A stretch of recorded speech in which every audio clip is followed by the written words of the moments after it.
Kembang mahasiswa Universitas Terbuka dalam mata kuliah Ekonomi Moneter ESPA 4227. Saya Muhammad Farid Hidayat. Dalam pertemuan kali ini kita akan membahas tentang perekonomian atau uang yang berdampak terhadap perekonomian. Peranan uang akan kita bahas. Dalam sesi ini kita akan membahas cakupan mata kuliah atau komponen dari mata kuliah ekonomi moneter yang sangat luas penggunaannya. Yang akan kita bahas yaitu yang pertama, jumlah uang yang beredar. Ini adalah suatu total uang yang beredar dalam ekonomi pada suatu waktu tertentu. Jumlah uang yang beredar ini bisa diukur dan dipantau oleh bank sentral atau negara.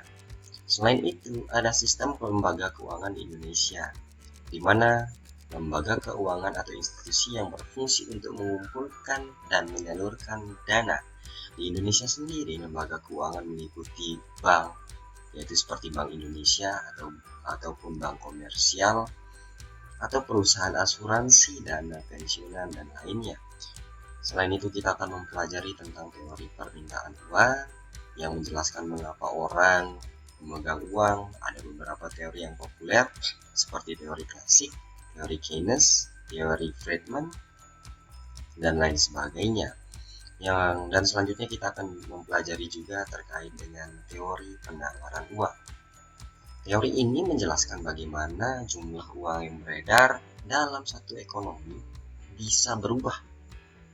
Nah, biasanya penawaran uang dikendalikan oleh bank sentral melalui kebijakan moneter. Selain itu, kita juga akan mempelajari terkait dengan inflasi dan suku bunga yang merupakan sebab akibat, yaitu merupakan kenaikan harga umum barang dan jasa dalam suatu periode waktu tertentu. Sedangkan suku bunga itu merupakan biaya yang harus dibayar untuk meminjam uang.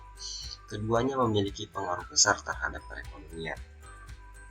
Selain itu, kita juga akan membahas tentang kebijakan moneter. Kebijakan moneter yang diambil oleh bank sentral untuk mengendalikan jumlah uang dalam suatu perputaran ekonomi. Kemudian efektivitas kebijakan fiskal juga kita akan bahas, kita akan kupas terkait dengan beberapa alat yang digunakan oleh pemerintah dan bank sentral untuk mengendalikan perekonomian. Nah, alat-alat ini ya disebut yaitu kebijakan fiskal maupun moneter. Nah, sehingga kita bisa mengetahui seberapa besar efektivitasnya yang dipengaruhi oleh beberapa faktor. Kemudian selanjutnya kita akan membahas juga neraca pembayaran. Nah, neraca pembayaran ini merupakan suatu catatan transaksi ekonomi moneter internasional yang dilakukan oleh suatu negara. Selain itu juga kita akan membahas keuangan internasional, karena sebab akibat dari perekonomian yang ada di dalam negeri akan berpengaruh dan berdampak pada internasional. Ini merupakan studi tentang aliran modal antar negara, kemudian mata uang asing serta konversi, dan juga bagaimana peristiwa yang sedang terjadi di pasar maupun keuangan global sehingga dapat mempengaruhi perekonomian suatu negara. Nah, nilai tukarnya ini akan merupakan suatu alat ya. Kemudian yaitu yang biasa kita kenal, bahasa lainnya adalah nilai atau satu mata uang.